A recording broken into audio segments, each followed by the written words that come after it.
আজকের বিষয় হলো নেককারগণের মৃত্যু। আল্লাহ রাব্বুল আলামিনের পবিত্র কালামুল্লাহ শরীফ থেকে একখানা আয়াতে কারিমা তেলাওয়াত করেছিলাম। আল্লাহ রাব্বুল আলামিন এর উপরে কিছু কথা বলা তারা আমাদের শোনার তৌফিক দান করেন বলে আমিন। আল্লাহর হাবিব বিশ্বনবী জনাবে মুহাম্মদুর রাসূলুল্লাহ সাল্লাল্লাহু আলাইহি ওয়াসাল্লাম হাদিস শরীফের ভিতর বলেন, ইন্নাল আবদাল মুমিনিনা ইযা কানা ফিল কিতাব।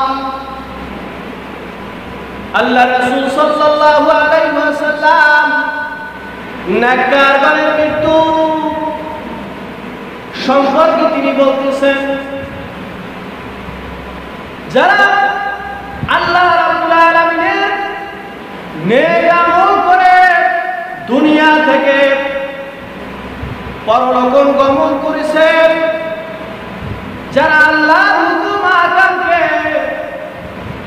সুচারুরূপে পালন করেছে, ওই নেককারগণের রূহ সম্পর্কে তাদের মৃত্যুটা কেমন হবে সেই সম্পর্কে আল্লাহ রাসূল সাল্লাল্লাহু আলাইহি ওয়াসাল্লাম তার মুখনিসৃত বাণী হাদিস শরীফের ভিতর বলেন, ইন্নাল আবদাল মুমিনিন, মুমিন ব্যক্তি যখন এই দুনিয়া ছেড়ে আখিরাতের দিকে যাত্রা করবে,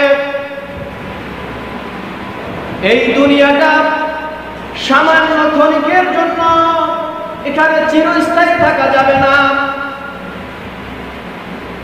আল্লাহ রাব্বুল আলামিন আপনাকে আমাকে যখন বানিয়েছেন, যার শুরু আছে, যেই বস্তুর শুরু আছে ঠিক ওই বস্তুর শেষও আছে। ঠিক তেমনি আপনার আমার দুনিয়ার একটা জিন্দেগি দুনিয়ার একটা হায়াতের একটা জিন্দেগি, এই জিন্দেগিটার পরে আর একটা জিন্দেগি আছে, আর একটা জীবন আছে। জীবন, ওই জীবনের নাম হলো আখিরাত। এটা মৃত্যুর আগে আপনার আমার সম্মুখে আসবে না। মৃত্যুর পরের যে জিন্দেগিটা, ওই জিন্দেগিটাকে বলা হয় আখিরাতের জিন্দেগি। কবরের জিন্দেগি, হাশরের জিন্দেগি, মিজানের জিন্দেগি। মুমিন ব্যক্তি যখন এই দুনিয়া ছেড়ে আখিরাতের দিকে যাত্রা করার সময় তার উপস্থিত হয়ে যাবে। মিনাত দুনিয়া ওয়া ইকবালিন ইলাল আখিরাহ নাযালা ইলাল মালাইকাতু মিনাস সামাই বিদউন।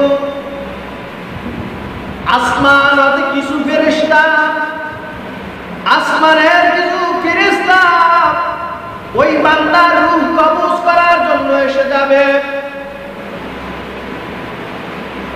বান্দার সামনে উজুহি কান্না উজুহুম শামসু।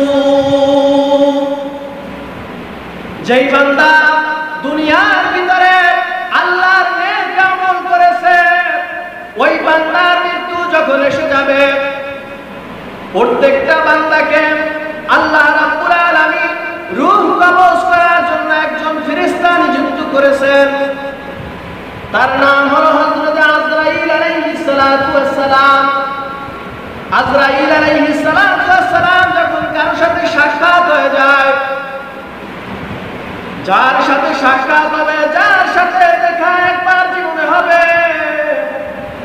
তার আখিরাতের জিন্দেগিটা উপস্থিত হয়ে যাবে।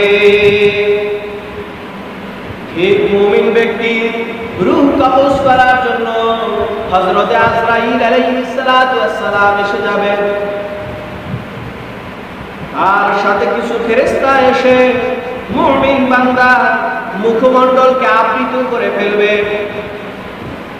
মুমিন বান্দার মাথা থেকে পা পর্যন্ত সমস্ত দেহটাকে বেষ্টন করে ফেলবে। ফেরেশতারা বেষ্টন করার পরে হযরতে মালাকুল মাউত আজরাইল আলাইহিস সালাতু ওয়াস সালাম এসে হাজির হয়ে যাবে, বান্দার পাশে বসবে। বান্দার পাশে বসার পরে মাহু আকফানুম মিন আকফানিল জান্নাহ। আসমানতে ফেরেশতাগণ, আসমানতে ফেরেশতাগণ আজরাইলের সাথে আসার পরে তাদের সামনে একটা রুমাল নিয়ে আসবে, আর একটা সুগন্ধিযুক্ত একটা রুমাল নিয়ে আসবেন।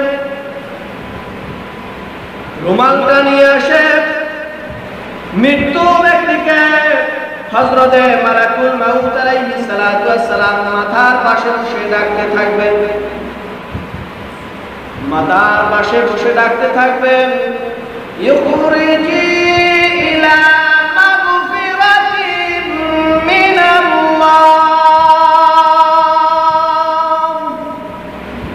মিনাল্লাহি ওয়া রিদওয়ানা। হে প্রশান্ত আত্মা, হে আল্লাহর গোলাম, হে প্রশান্ত বায়ু, হে প্রশান্ত রূপ, তুমি আল্লাহর ক্ষমা আর আল্লাহর সন্তুষ্টির জন্য বাহির হয়ে আসো। ফাতাখরুজু তাসিলু কামা তাসিলুল কাতরা। সোরাহি হাতে যেভাবে পানি ধারা নেমে আসে, ঝর্ণা থেকে যেভাবে পানি ধারা নেমে আসে,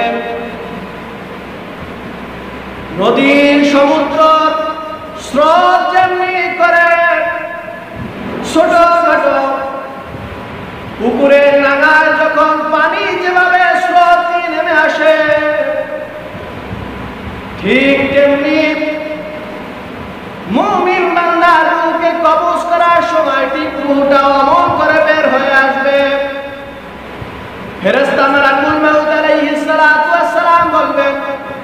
হে প্রশংসা আত্মা, হে প্রশংসা রূপ, হে প্রশংসা বায়ু, আল্লাহর ক্ষমা আর আল্লাহর সন্তুষ্টির জন্য তুমি বাহির হয়ে আসো। আজরাইলের কথা শোনা মাত্র তিনি রূহকে কবজ করে নেবেন, প্রাণটাকে বাহির করে নেবেন। ওয়া ইন কুনতুম তারাউনা গায়রা যালিকা ফায়ুখরিজুনাহা,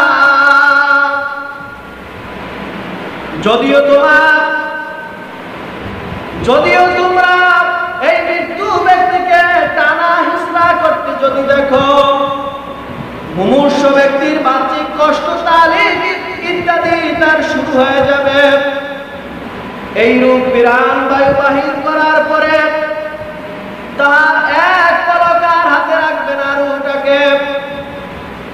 হযরত আজরাইল আলাইহিস সালাতু ওয়াস সালাম এবং তার সহকারী ফেরেশতাদের নিয়ে ঊর্ধ্বল করে আসমানের দিকে গমন করতে থাকবেন। আসমানে যখন যেতে থাকবেন, আসমানে যারা নিযুক্ত ফেরেশতা আছেন, وَإِذَا أَخْرَجُوهَا لَمْ يَدَعْهَا فِي يَدِهِ।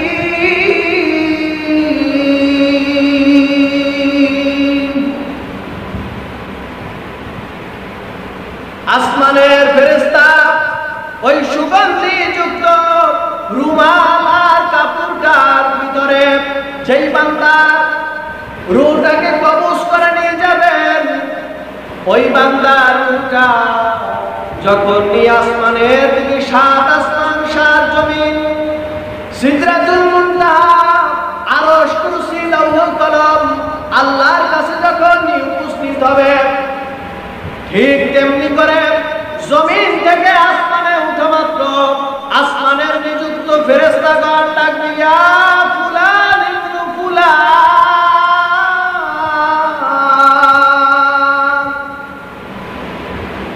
ও ফেরেশতারা, কোন বান্দার রূহকে কবজ করে নিয়ে আসছো? এর বাবার কি নাম, এর বংশ পরিচয়টা কি, এর মায়ের কি নাম, এর পূর্বপুরুষের কি নাম? ফেরেশতারা মুমিন বান্দার রূহটাকে বারবার জিজ্ঞেস করবেন ফেরেশতার কাছে। ফেরেশতা বলবেন, এই রূহটা অমুক এলাকা থেকে, অমুক মায়ের সন্তান, অমুক পিতার সন্তান, এর এই রকম বংশ পরিচয়। ফেরেশতারা যখন জিজ্ঞাসা করবেন, ওই প্রাণবায়ু সহ ফেরেশতারা দলের নিকটে দিয়ে গমন করবেন। তারা জিজ্ঞাসা করবেন, এই পবিত্র প্রাণবায়ু কার? বহনকারী ফেরেশতারা মৃত্যু ব্যক্তির সুন্দর সুন্দর নাম বলে দিবে। ইয়াকুব পুত্র অমুকের প্রাণবায়ু। এই রূপে আসমানগুলো যখন অতিক্রম করতে থাকবে, সপ্ত আসমানে গিয়ে উপস্থিত হবে ফেরেশতারা ওই বান্দার রূহকে নিয়ে। বান্দার রূহকে নিয়ে যখন উপস্থিত হবে, আল্লাহ রাব্বুল আলামিন বলবেন, এই বান্দার রূহকে ইল্লিনের ভিতরে নিয়ে রাখো। ইল্লিন কি জিনিস? ইল্লিন হলো যেই বান্দাদের রূহকে কবজ করা হয়, ওই বান্দাদের রূহ যে জায়গায় উপস্থিত করে রাখা হয়, ওই জায়গার একটা নাম হলো ইল্লিন। ইল্লিনের ভিতরে নিয়ে রাখো। বান্দা যদি জান্নাতি হয়, বান্দাকে জান্নাতে দিয়ে দাও। কবরের ভিতরে জান্নাতের আওয়াজ চলতে থাকবে। যেই বান্দা জাহান্নামী হবে, বদকার হবে, ওই বান্দাকে জাহান্নামের আযাবকে কবরের ভিতর দিয়ে দেওয়া হবে। হযরতে মা আয়েশা রাদিয়াল্লাহু তাআলা আনহা হতে বর্ণিত,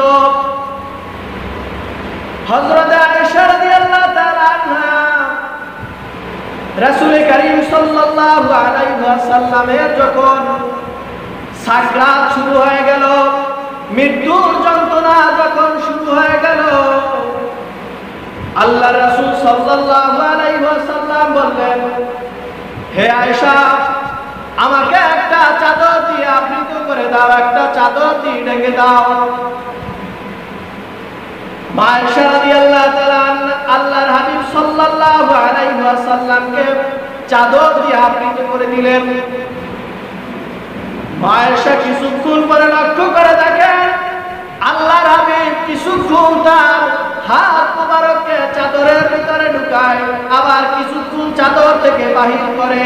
মৃত্যুর যেই যন্ত্রণা, মৃত্যুর যেই সাকরাত শুরু হয়, মৃত্যুর যেই কষ্ট শুরু হয়, যেই যন্ত্রণা শুরু হয়, আল্লাহর রাসূলকে দেখে মা আয়েশা রাদিয়াল্লাহু তাআলা আনহা বললেন, আল্লাহর কসম, আল্লাহর কসম, মৃত্যু যে একটা কষ্ট, মৃত্যু যে একটা সাকরাত শুরু হয়, এটা আমি আল্লাহর রাসূলকে দেখে অনুভব করতে পেরেছি।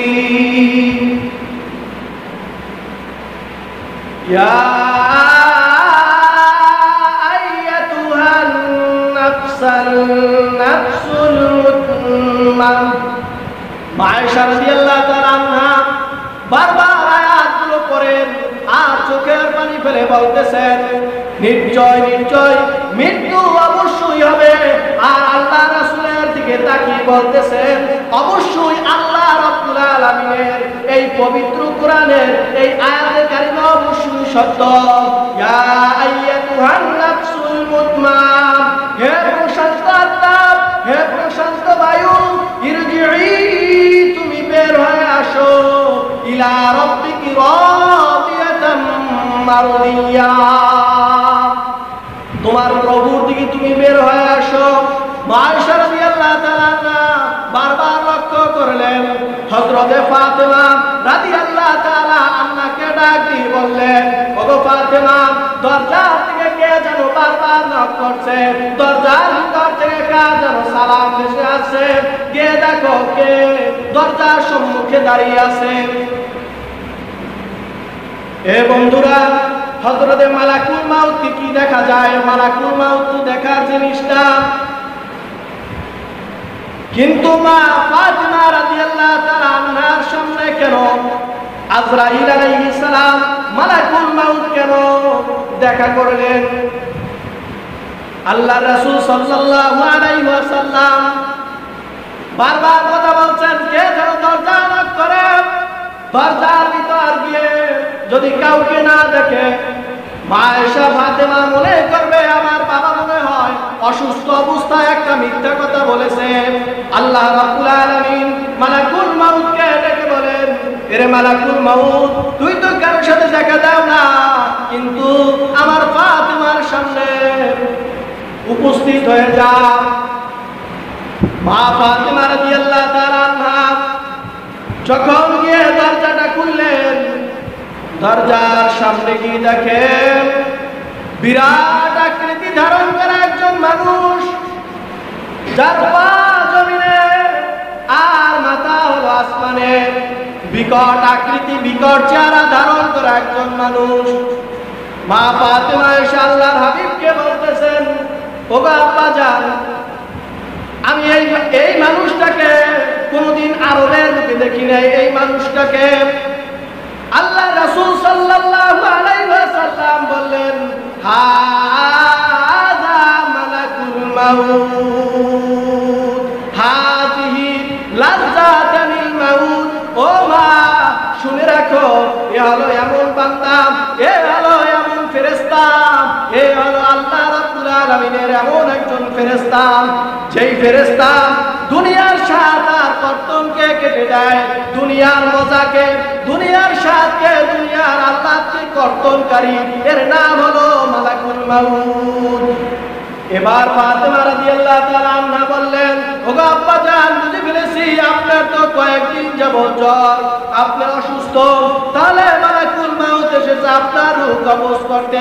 না না বাবা, বলে দেন, আমি মালাকুল মাউতকে পারমিশন দিব না, আমি মালাকুল মাউতকে ঘরের ভিতরে আসার কোনো অনুমতি দিব না।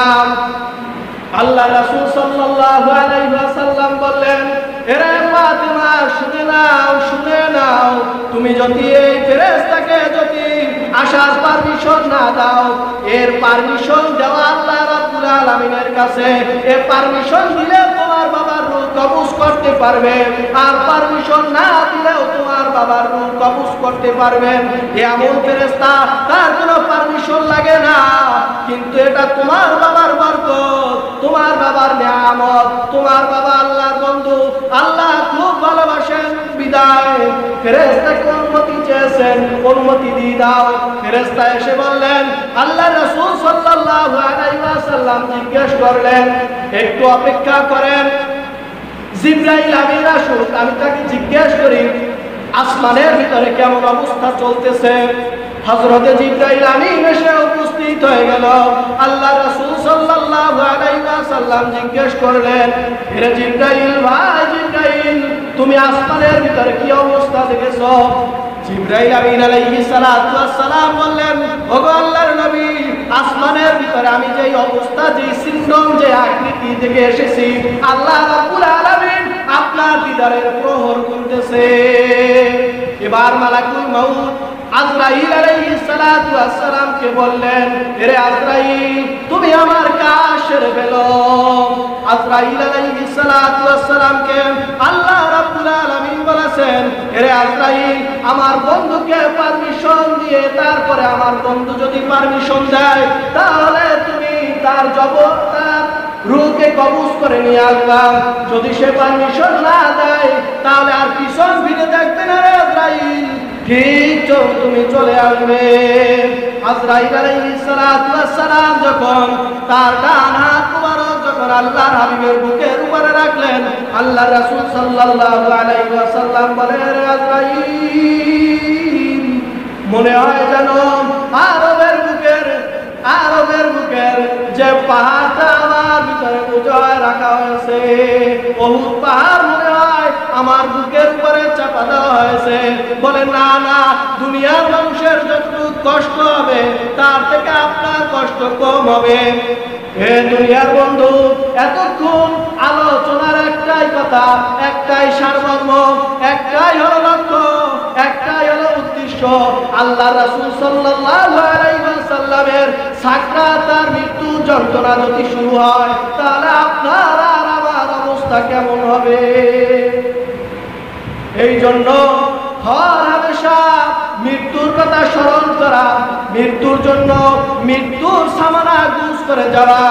এই জন্য আল্লাহ রাব্বুল আলামিন আপনাকে আমাকে মৃত্যুর কথা স্মরণ করা আর বেশি বেশি তওবা করা, 5 ওয়াক্ত নামাজ পড়ার তৌফিক দান করেন। আমিন। আসসালামু আলাইকুম ওয়া রাহমাতুল্লাহ।